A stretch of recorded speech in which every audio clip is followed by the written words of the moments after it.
Hola, mi nombre es Ramón Vélez y te invito a que veas mis videos, en donde te mostraré las ideas e inventos que he estado acumulando a lo largo de los años. Te espero. Hola amigos, hoy vamos a hablar un poco del cerebro humano, un poco del cerebro humano y digamos, ustedes se preguntarán siempre lo mismo, ¿por qué cuando quiere hacer un video sobre forma de gobierno, lo que termina haciendo es hablando de cosas que son biológicas y que no tienen nada que ver con política, o con economía, o con guerra, o con milicia, o con movimientos sociales o cosas por el estilo? Y la respuesta es la siguiente. Primero, antes de hablar de un tema, hay que ponerse de acuerdo en un lenguaje, es decir, hablar siempre de lo mismo y estandarizar, digamos, los términos y las herramientas intelectuales que uno usa. Y para hacer eso hay que explicar primero un montón de cosas que yo pienso, pero que si yo les hablara del tema final no entenderían nada, porque ustedes no piensan igual que yo. Entonces, si bien ustedes tampoco van a terminar pensando igual que yo, por lo menos van a tener una vaga idea de lo que estoy diciendo, lo cual, si lo logramos, ya sería buenísimo.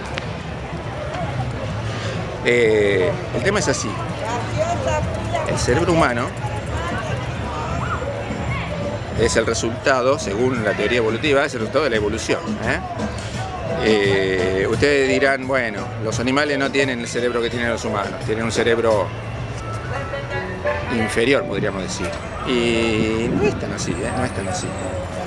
Hay animales que tienen cerebro más grande que los humanos, y tienen más memoria, tienen más capacidad de almacenamiento. Por ejemplo, los elefantes, la memoria de los elefantes se supone que es proverbial. Y los delfines son muy inteligentes, los pulpos son muy inteligentes. ¿Y qué pasa? De todos los seres conocidos, los únicos que han logrado una civilización avanzada técnicamente, por ejemplo, fabricar radiotelescopios, ha sido la humana. ¿Por qué? Bueno, por varios hechos afortunados. El primero de ellos es que tenemos manos. Tenemos manos y podemos... Las manos no fueron creadas para agarrar cosas, fueron creadas para agarrar ramas. Pero la evolución hace que las distintas partes del cuerpo tengan más de una función. Si las distintas partes del cuerpo tienen más de una función, el ser final es mucho más eficiente. Y por lo tanto, si la boca se usa para hablar, pero también se usa para comer. Y también se usa para respirar eventualmente. Así que cada cosa tiene más de una función. Cuanto más funciones tenga, mejor. Y bueno, y la mano... las dos manos, en realidad, porque los elefantes tienen como una especie de mano, pero con una sola no hacemos nada, porque vos para partir una piedra con otra necesitas dos, un elefante necesitaría dos trompas. También el hecho de que vivimos en la tierra y no en el agua. Si viviéramos en el agua podríamos ser pero muy inteligentes, podríamos cantar, podríamos crear música, pero no podríamos hacer fuego. Si no hace fuego, no podés cocinar ladrillos, no podés construir paredes, no podés... Si vos decís, bueno, puedo hacer paredes con piedra aunque no sean ladrillos. Sí, pero la pared terminaría siendo una pirámide más que una pared. O sea, ¿me explico? De hecho, muchos animales marinos hacen paredes, pero nunca logran un castillo, por ejemplo. Bueno, el hecho de que pudiéramos hablar, la mayoría de... Por ejemplo, qué sé yo, los cangrejos, la comunicación entre cangrejos es muy limitada. ¿Sí? ¿Por qué? Porque no pueden hablar. No sé, cosas así. Y bueno, y el ser humano tiene un cerebro que fue programado ¿por quién? Y por la evolución. La evolución metió infinidad de programas mentales que una vez se pregunta, ¿cómo puede ser? ¿Cómo puede ser que la gente tenga actitudes que vayan en contra de la lógica y la razón? O sea, usar petróleo es una estupidez, pero se sigue usando, es decir, y a nadie le sorprende. O sea, qué sé yo, por ejemplo, el otro día hice un videito sobre, hace mucho ya, hice un videito sobre cómo ahorrar gas, un consejo simplemente que yo daba, ¿no? Y ha tenido un éxito inesperado, inaudito, es decir, superó ampliamente al video de cómo funciona un termo, que era el que más éxito venía teniendo. Y apareció un tipo que supuestamente decía que sabía, un bioquímico, a decir cosas que no tenían ningún sentido. Entonces digo, bueno, mira, vamos a hacer así, hace vos un video explicando tu punto de vista y lo discutimos, yo te lo critico y vemos, Y nada, se hizo el boludo y se fue. Entonces, ¿qué hice? Hice yo mi propio video demostrando la teoría que estaba explicando en el primer video. Y a pesar de que yo doy leyes físicas, te digo en qué libro está, hago la demostración científica, lo demuestro, lo hago, o sea, lo hago yo en mi casa, lo demuestro, compruebo que es así y digamos, agoto todas las posibilidades que tengo de demostrar que tengo razón. Aún así sigue habiendo tipos que dicen, no, estoy de acuerdo con el otro. El otro que dice estupideces, no da ninguna ley científica, no hace ninguna prueba, no da explicaciones ninguna. Y aún así hay gente que se pone del lado del otro. Es decir, claramente un hater, ¿no? Claramente. Entonces uno se pregunta, ¿por qué existe ese software de hater? Los haters están en todos lados, son de todas las naciones, es decir, claramente es un comportamiento implantado genéticamente, porque muchas veces no tienen razón de ser alguna. Y bueno, y ahí hay un perfecto ejemplo de un programita genético, el programita genético que está ahí, podríamos llamarlo el gen de la duda, aunque no sé si es responsable de un gen, 2, 3 o 10, no sé, pero ese es el tema, que estamos plagados, nuestro cerebro está plagado de software extraño que no conocemos. Y qué decir de las mujeres, ¿no? Las mujeres, las actitudes extrañísimas de las mujeres no se explican de otra forma, sino con una programación. Lo que pasa es que la mujer tiene necesariamente, por evolución, tiene que ser más complejo el software de la mujer, porque tiene que tomar más precauciones, más recaudo, tiene que elegir mejor pareja, tiene que variar, elegir. O sea, tiene que obligar a la pareja a que la deje y que vaya a buscar comida, que vaya a laburar, que vaya a la guerra. Hay un montón de... Por eso las mujeres, hay una relación odio-amor con los hombres, por eso. Porque para que la sociedad funcione bien, tiene que tener un software mucho más complejo. Mientras que en los hombres, el programa de los hombres es mucho más sencillo, digamos. Y estoy tratando de cruzar y me van a pisar. A ver. Bueno. Y el tema es así, es complicadito, pero estamos llenos de programas mentales. Para complicarlo todavía más, los humanos no tenemos un cerebro, tenemos dos, que se los llama hemisferios. Se llaman hemisferios porque trabajan coordinadamente, cada uno controla un lado del cuerpo, el lado cruzado justamente.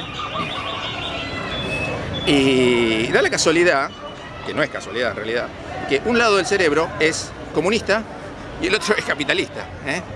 Uno es absoluto y el otro es relativo. Uno es decir, toda la dualidad que se presenta en todas las condiciones humanas se presentan en ambos hemisferios. Y por supuesto cada uno tiene un hemisferio preferido, ¿no? Así como una persona de cuerpo es diestra o siniestra, o sea, usa la mano derecha o la mano izquierda, de igual forma prefiere un lado del cerebro o el otro.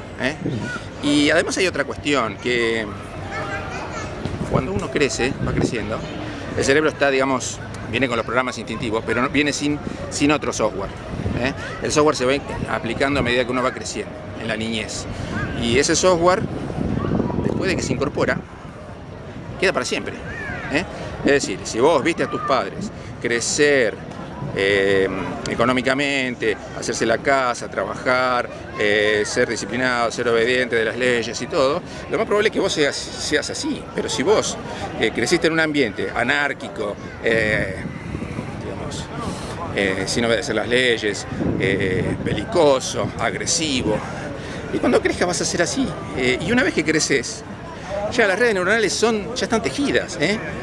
Hay que hacer un gran esfuerzo para retejer la red neuronal después de que vos sos grande. Es decir, el cerebro tiene la habilidad de reprogramarse en alguna medida, pero hasta cierto punto. Es decir, después de cierta edad ya no se reprograma más. Y estas cosas son importantes porque cuando uno quiere implantar un cambio social, Por ejemplo, quiere dejar de usar los números romanos y quiere usar los números arábigos. A pesar de que los números arábigos son mejores, se pueden hacer mejores cuentas, los mejores matemáticos eran árabes, nunca hubo un buen matemático romano, por ejemplo, nunca. ¿Por qué? Porque los números romanos eran malísimos. Queda muy lindo en las estatuas, en los monumentos, son impresionantes, son formales, pero no sirven para hacer matemáticas. Ni siquiera habían descubierto el cero, o sea, tan atrasados estaban en ese sentido. O sea, no van a encontrar ningún matemático bueno romano. Y cuando los árabes trajeron los números arábigos a Europa, pasó mucho tiempo, o sea, tuvieron que morir 2 o 3 generaciones hasta que se adoptaron los nuevos números, a pesar de que claramente eran mejores. Y aprenderse 10 símbolos no es tan difícil, o sea, cualquier persona más o menos normal en un par de días, 3, 4, en una semana, en un mes lo hace. Y sin embargo, no pasó eso. ¿Por qué tienen que pasar generaciones para que hayan cambios? Porque tienen que morir las redes neuronales viejas y tienen que formarse nuevas. Y esto, a la hora de plantear situaciones políticas, de gobierno, económicas y ese tipo de cosas, es importante. ¿Por qué? Porque los cambios no se pueden dar abruptamente. No se pueden dar abruptamente. De hecho, podemos citar, por ejemplo, la historia de Cromwell. Cromwell fue un tipo que estaba en contra de la monarquía, hizo todo lo posible para derrocar la monarquía y después se dio vuelta a la situación y volvió la monarquía otra vez a Inglaterra. Lo mismo le pasó a Akenatón. Akenatón era un tipo que quería cambiar la religión de muchos dioses, politeísta. El politeísmo lo quería cambiar al monoteísmo, que se dice que fue uno de los primeros monoteísmos. Y le costó mucho. ¿Por qué le costó mucho? Porque las redes neuronales no cambian tan rápido, tendría que mantener un sistema durante por lo menos 2 generaciones para que después se vuelva natural. Se vuelva natural. Lo mismo pasa con los idiomas, lo mismo pasa con las religiones, pasa con todo. Así que los cambios sociales no son tan rápidos, en parte por este motivo que estoy explicando. Bueno amigos, lo vamos a dejar acá porque ya lo hice demasiado largo y espero que les haya gustado. No olviden darle like, compartir, suscribirse, comentar, etc. Les mando, como siempre, un gran abrazo.